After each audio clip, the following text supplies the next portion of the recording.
Hello guys, hello Watchers. Yes, so for this video, our topic is a celebration. Yes, it is a simple celebration ng aking sister. Wala lang dito sa probinsya. Yung sister ko is nasa Hong Kong ngayon. And magse-celebrate siya ng kanyang birthday sa amin. Yes. So kahit nasa malayo siya, gusto pa rin niya i-celebrate yung birthday niya sa kanyang pamilya. Kaya ito yung aming simple kaganapan. Kaya thank you sa food, sister. And let's start. So ayan, nagluto kami og chicken joy. So ito na yung aming naluto at saka yan.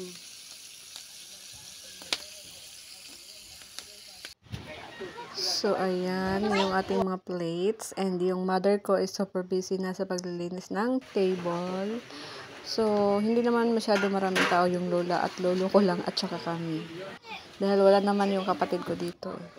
So gusto niya lang i-celebrate yung birthday niya sa amin, and this is it. Ito yung sister kong isa. So, yun lang yung ulam namin. Meron kaming nilagang baboy, chicken joy. Meron din kaming adobong manok, hotdog, and that's it. Yeah, so yung baboy natin is nilaga with langka yan. Yes, and then more on tayo mga bones ng baboy. Dahil masarap yan sa nilaga. At saka yung ating pag-slice is malaki. Para solid and worth it talaga. Sobrang sarap kaya dahil siya, buto ng baboy. Fair time.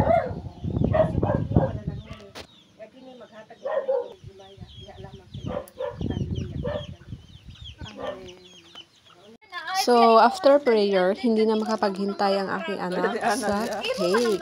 Yes, it's a chocolate cake with cookies, toppings. Yes, so ayan, nag-slice na ako para sa aking anak. Maliit na slice para sa kanya. Kaya na yung cake, hindi naman basta-basta kainin niya, napakatamis kaya.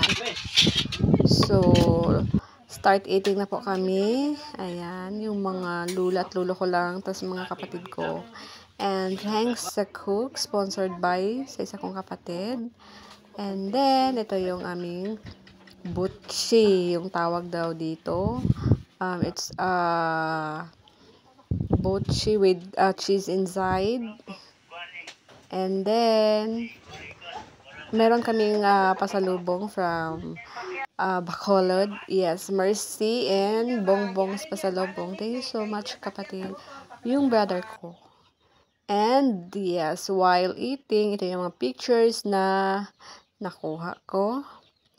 So, after that, birthday rin ng mama ko. And sinabay na. So, taran! Yeah. So, ito yon for the next day. So, napakasimpleng birthday celebration. As long as merong handa, goods na. Dahil hindi naman namin maubos gaano kaliit yung handa, or you know what, hindi marami pero hindi naman maubos dahil kami-kami lang po dito. And then yes, cake na naman para sa aking anak dahil ito talaga yung favorite niya at uunang kakainin niya pag may birthday. So wala lang, sobrang happy ko lang if isa sa mga pamilya namin merong celebration o kaya birthday, dahil ang saya lang. It's not about the handaan. Pero the preparations, kung paano mo i-prepare. So, sobrang saya lang. And then, napakagandang cake na to. For my mother, it's a chocolate cake with cupcake inside.